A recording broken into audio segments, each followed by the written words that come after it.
Good morning बच्चों। Good morning everyone. Good morning, good afternoon and good evening. बच्चों, previous class में हम लोगों ने माइक्रो और मैक्रो इकोनॉमिक्स के इम्पोर्टेंस के बारे में बताया था। बच्चे, हम लोगों ने माइक्रो और मैक्रो इकोनॉमिक्स के इम्पोर्टेंस को पढ़ा। माइक्रो इकोनॉमिक्स किसे कहते हैं ये जाना, मैक्रो इकोनॉमिक्स किसे कहते हैं ये जाना। उसके बाद बच्चे हम लोगों ने इम्पोर्टेंस और लिमिटेशंस दोनों को समझा। बच्चों, आज के क्लास में हम लोग बेसिकली सीखेंगे कि माइक्रो इकोनॉमिक्स और मैक्रो इकोनॉमिक्स में क्या डिफरेंस है। तो आज का लेक्चर जो है बच्चों, वो डिफरेंस पर है। Difference between micro economics and macro economics. Micro और मैक्रो इकोनॉमिक्स में क्या डिफरेंस है, आज हम लोग ये जानने वाले हैं। तो चलिए बच्चों, हम लोग अपने टॉपिक को आगे बढ़ाते हैं। माइक्रो और मैक्रो इकोनॉमिक्स में क्या डिफरेंस है बच्चों? अगर हम डेफिनेशन के पॉइंट ऑफ व्यू से डिफरेंस को पढ़ते हैं या बच्चों समझने की कोशिश करते हैं डेफिनेशन के पॉइंट ऑफ व्यू से कि माइक्रो इकोनॉमिक्स और मैक्रो इकोनॉमिक्स में बच्चों क्या डिफरेंस है, तो देखिए बच्चों, कहता है कि micro economics is a that part of economic theory which studies the behavior of individual units of an economy। बच्चों, इकोनॉमी में बहुत सारी चीजें सरवाइव कर रही है, तो कहता है बच्चों कि micro economics is a that part of economic theory which studies the behaviour. ये किस बिहेवियर को स्टडी कर रहा है बच्चों? तो इंडिविजुअल यूनिट के बिहेवियर को स्टडी कर रहा है। और बच्चों कहता है कि micro economics is a that part of economic theory which studies the behaviour of aggregate of economy as a whole. कहने का मतलब बच्चों कि मैक्रो इकोनॉमिक्स में या मैक्रो इकोनॉमिक्स वो थ्योरी है जो एग्रीगेट बिहेवियर को स्टडी करती है। अब आप सोच रहे होंगे कि सर ये कहने का क्या मतलब है? सर ये हम लोग समझ नहीं पा रहे। एग्रीगेट बिहेवियर, इंडिविजुअल यूनिट किसे कहा जा रहा है? इकोनॉमी एज अ होल कहने का मतलब क्या है? आइए बच्चों, अब इस बात को थोड़ा हम लोग डेप्थ में समझने की कोशिश करते हैं। बच्चों, जब हम लोग माइक्रो और मैक्रो इकोनॉमिक्स के डिफरेंस पे बात करते हैं तो सबसे बड़ी बात यह है बच्चों कि जो माइक्रो इकोनॉमिक्स होता है, देखिए इकोनॉमिक्स माइक्रो हो या मैक्रो हो, इकोनॉमिक्स का काम है बच्चों इकोनॉमिक प्रॉब्लम और इकोनॉमिक रिलेशनशिप को स्टडी करना। तो micro economic studies economic relationship और इकोनॉमिक प्रॉब्लम्स। सिंपल सी बात है बच्चों। तो micro economic studies economic relationship और economic problems at the level of individual firm, individual household और इंडिविजुअल कंज्यूमर। ये हमेशा बच्चों इंडिविजुअल लेवल्स पे चीजों को स्टडी करता है। इस बात को पहले समझने की आप कोशिश कीजिए बच्चों कि माइक्रो इकोनॉमिक्स का काम क्या है बच्चों। तो micro economic studies economic relationship, ये हमेशा इकोनॉमिक रिलेशनशिप को समझने की कोशिश कर रहा है। किसको स्टडी कर रहा है बच्चों? तो इकोनॉमिक रिलेशनशिप को स्टडी कर रहा है और इकोनॉमिक प्रॉब्लम्स को। अच्छा, किस लेवल पे जाके बच्चों? जैसे अगर किसी इंडिविजुअल प्रोड्यूसर के बारे में आपको समझना हो, अगर कोई इंडिविजुअल प्रोड्यूसर प्रॉफिट जनरेट करना चाहता है, एक इंडिविजुअल प्रोड्यूसर कितना प्रॉफिट जनरेट करना चाहता है बच्चों? एक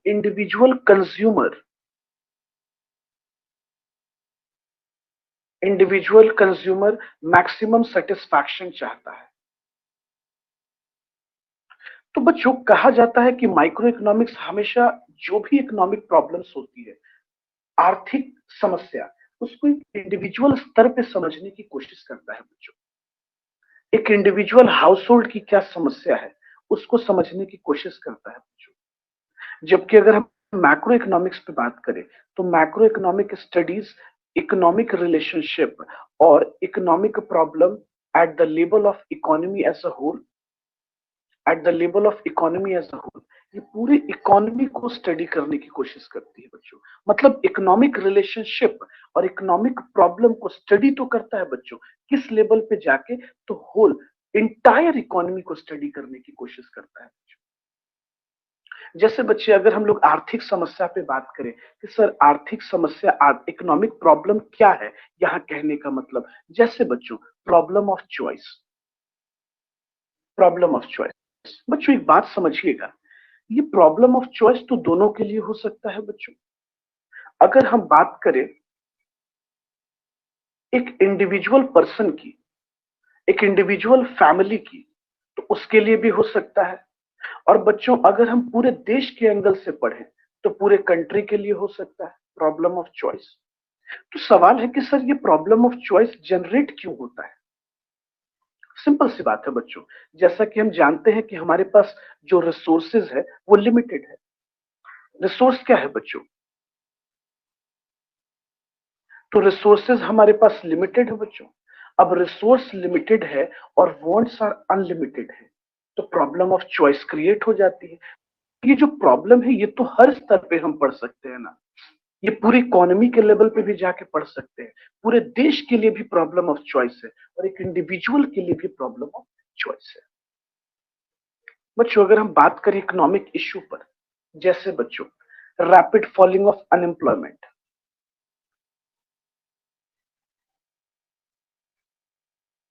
या वी कैन से बच्चों हाई रेट ऑफ इन्फ्लेशन, या ग्रोइंग गवर्नमेंट डेब्ट्स, या हाई रेट ऑफ अनएम्प्लॉयमेंट, तो ये सब देश के लिए क्या है बच्चों? ये सब इकोनॉमिक इश्यूज है। अब ये इश्यू बच्चों जैसे महंगाई, महंगाई एक इंडिविजुअल पर्सन को भी, एक इंडिविजुअल परिवार को भी इन्फ्लुएंस करता है बच्चों, और वही महंगाई पूरे देश को भी इन्फ्लुएंस करता है। तो इन्फ्लेशन तो दोनों लेवल पे काम कर रहा है ना बच्चों। इसलिए कहा जाता है कि जब ये इकोनॉमिक प्रॉब्लम्स को हम किसी इंडिविजुअल स्तर पे पढ़ें, जैसे बच्चों अगर हम किसी इंसान को स्टडी करते हैं और वो पुअर है, गरीब है, तो ये उसकी प्रॉब्लम है। लेकिन जब हम पूरे देश की प्रॉब्लम पढ़ते तो पोवर्टी ये पूरे देश की प्रॉब्लम है। तो कहने का मतलब है बच्चों कि जब भी किसी इकोनॉमिक प्रॉब्लम्स को, आर्थिक समस्या को किसी इंडिविजुअल स्तर पे जाके पढ़ा जाए, किसी इंडिविजुअल लेवल पे समझने की कोशिश की जाए, तब ये माइक्रो इकोनॉमिक्स कहलाता है।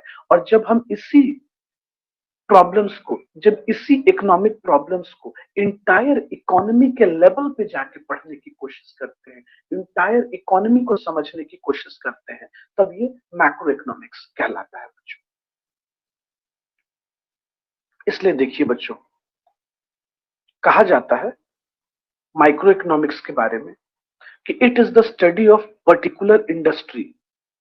ये क्या है बच्चों? Study of particular industry. हम किसी खास इंडस्ट्री को स्टडी कर रहे होते हैं, किसी पर्टिकुलर सेगमेंट को स्टडी कर रहे होते हैं।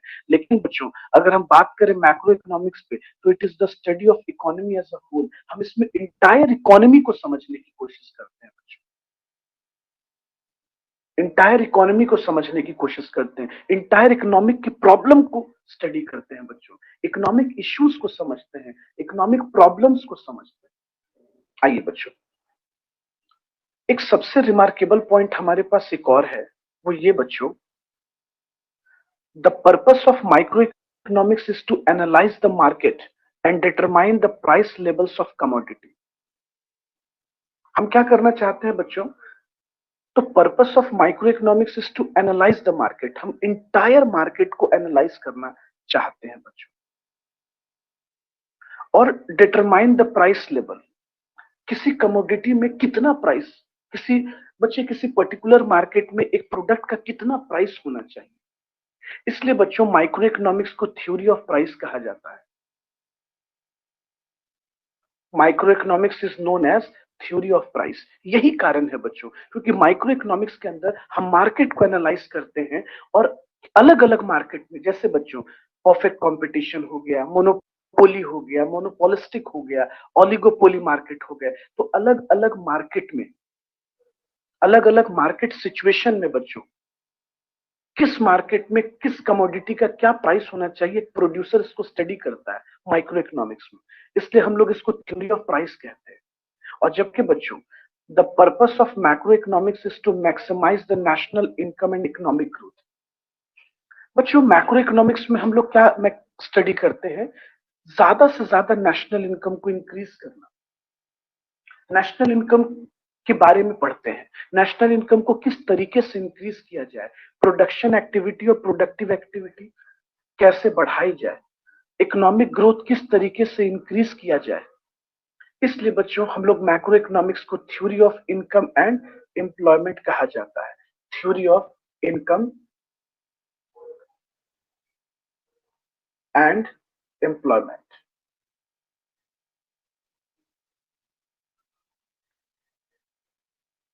तो बच्चे ये फर्स्ट पॉइंट तो हम लोगों ने एकदम से क्लियरली समझ लिया कि माइक्रो इकोनॉमिक्स में हम हमेशा इंडिविजुअल यूनिट्स और इंडिविजुअल बिहेवियर को स्टडी करते हैं। अब दूसरी सबसे इंपॉर्टेंट बात है बच्चों की टूल ऑफ एनालिसिस। बच्चों माइक्रो इकोनॉमिक्स में सबसे इंपॉर्टेंट टूल कौन सा है, तो कहा जाता है बच्चों theory of demand and theory of supply. एक इंपॉर्टेंट टूल्स माना गया है, और जबकि मैक्रो इकोनॉमिक्स में aggregate demand and aggregate supply. अगर हम बच्चे माइक्रो इकोनॉमिक्स के मेन ऑब्जेक्टिव पे बात करें तो कहा जाता है it aim is to determine the price of commodity and factor of production. बच्चों माइक्रो इकोनॉमिक्स का हमारा जो सबसे मेन ऑब्जेक्टिव है वो ये है to determine the prices of commodity, कि किसी भी प्रोडक्ट का एक प्राइस क्या होना चाहिए। फैक्टर ऑफ प्रोडक्शन जो है land, labour, capital and entrepreneurship, हम इनको क्या करें। यही वजह है बच्चों कि जब मैंने आपको माइक्रो इकोनॉमिक्स के बारे में बताया था तो इसके एलिमेंट्स में इस चीजों को एक्सप्लेन किया। देखिए बच्चों, यही वजह है कि माइक्रो इकोनॉमिक्स के टूल को जब हम स्टडी करते हैं तो वहां कहा जा रहा है मेन ऑब्जेक्टिव्स में, देखिए बच्चों, प्रोडक्ट प्राइसिंग जहां थ्योरी ऑफ डिमांड और थ्योरी ऑफ सप्लाई है। फैक्टर प्राइसिंग बच्चों जहां हम लोग wage theory, rent theory, interest theory और प्रॉफिट थ्योरी को स्टडी करते हैं, और वेलफेयर इकोनॉमिक्स को भी स्टडी करते हैं। इसलिए बच्चों मैंने आपसे कहा कि it helps to determine the price of commodity. ये किस चीज में हमें हेल्प कर रहा है बच्चों, प्राइस ऑफ कमोडिटी। एक कमोडिटी का प्राइस क्या है, इस प्राइस को डिटरमाइन करने में ये हेल्प करता है, और फैक्टर ऑफ प्रोडक्शन। उसके बाद कहा जाता है बच्चों, अगर हम मैक्रो इकोनॉमिक्स की तरफ ध्यान दें तो कहता है बच्चों it aim is to determine the income and employment level of economy. Economy में एम्प्लॉयमेंट का लेवल क्या है बच्चों, और इकोनॉमी में इनकम का लेवल क्या है। अब देखिएगा बच्चों, ये मैंने आपको पहले भी मैक्रो इकोनॉमिक्स के टॉपिक में इस बात को बताया था। जरा आप लोग यहाँ स्क्रीन पर ध्यान दीजिएगा कि आपको तुरंत देखिए बच्चों, मैक्रो इकोनॉमिक्स। देखिए मैक्रो इकोनॉमिक्स का पार्ट क्या होता है, theory of income and employment, theory of income employment, theory of general price level, inflation, theory of economic growth, theory of distribution। यही वजह है बच्चों कि जब हम मैक्रो इकोनॉमिक्स के डिफरेंसेस और माइक्रो इकोनॉमिक्स के डिफरेंस को स्टडी करते हैं तो मैक्रो इकोनॉमिक्स में कहा जाता है बच्चों कि it aim is to determine the income. Macro economics का सबसे बड़ा हमारा मकसद क्या है बच्चों, इनकम डिटरमाइन करना। हम ज्यादा से ज्यादा इनकम डिटरमाइन कर पाए, and employment level of economy, economy में कितना एम्प्लॉयमेंट का लेवल है। और एक सबसे फोर्थ डिफरेंस अगर हम देखें बच्चों, बेसिक एजम्पशन, तो कहता है बच्चों it assumes that all macro variable to be constant. कहने का मतलब बच्चों कि जब हम लोग माइक्रो इकोनॉमिक्स को स्टडी करते हैं बच्चों, किसी इंडिविजुअल इंसान के प्रॉब्लम को स्टडी करते हैं बच्चों, जब हम किसी इंडिविजुअल कंज्यूमर, मान लो बच्चों किसी इंडिविजुअल कंज्यूमर के सेटिस्फैक्शन लेवल को पढ़ रहे हैं, तो कहता है बच्चों कि जब आप किसी इंडिविजुअल कंज्यूमर्स को स्टडी करते हैं तो वैसे सिचुएशन में मैक्रो इकोनॉमिक्स कांस्टेंट हो जाएंगे बच्चों, उसको कांस्टेंट मान लिया जाता है। और जब हम मैक्रो इकोनॉमिक्स को पढ़ते हैं तो it assumes that all the micro variable like decisions of household and firms, prices of individual product, etc. are constant। तो ऐसे सिचुएशन में वो कांस्टेंट हो जाए, सिंपल सी बात है। इस बात को ध्यान से समझिए बच्चों, जब हम माइक्रो इकोनॉमिक्स को स्टडी करते हैं तो सब मैक्रो वेरिएबल कांस्टेंट मान लिए जाते हैं, और जब मैक्रो इकोनॉमिक्स को स्टडी करते हैं तो माइक्रो वेरिएबल कांस्टेंट मान लिए जाते हैं। क्योंकि बच्चों जब आप इंटायर प्रॉब्लम्स को, पूरे देश के इकोनॉमिक प्रॉब्लम्स को स्टडी करते हो तो आपको इंडिविजुअल प्रॉब्लम्स को भूलना पड़ता है।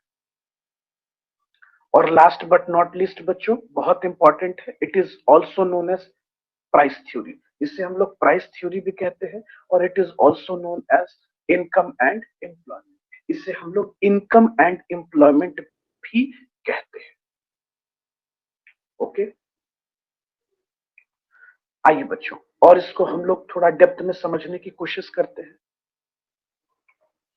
देखिए बच्चों, अगर हम माइक्रो इकोनॉमिक्स पे बात करें तो कहता है it deals with supply, demand, production, price level and consumption. कहने का मतलब बच्चों, माइक्रो इकोनॉमिक्स हमेशा इकोनॉमी में सप्लाई जैसी इकोनॉमिक एक्टिविटी, डिमांड हो गया, प्रोडक्शन हो गया बच्चों, किस मार्केट में क्या प्राइस लेवल होना चाहिए, कंजम्पशन क्या होगा, हमेशा इसी चीजों से डील करता है। लेकिन बच्चों जब हम मैक्रो इकोनॉमिक्स को स्टडी करते हैं तो कहा जाता है deals with national income. Macro economics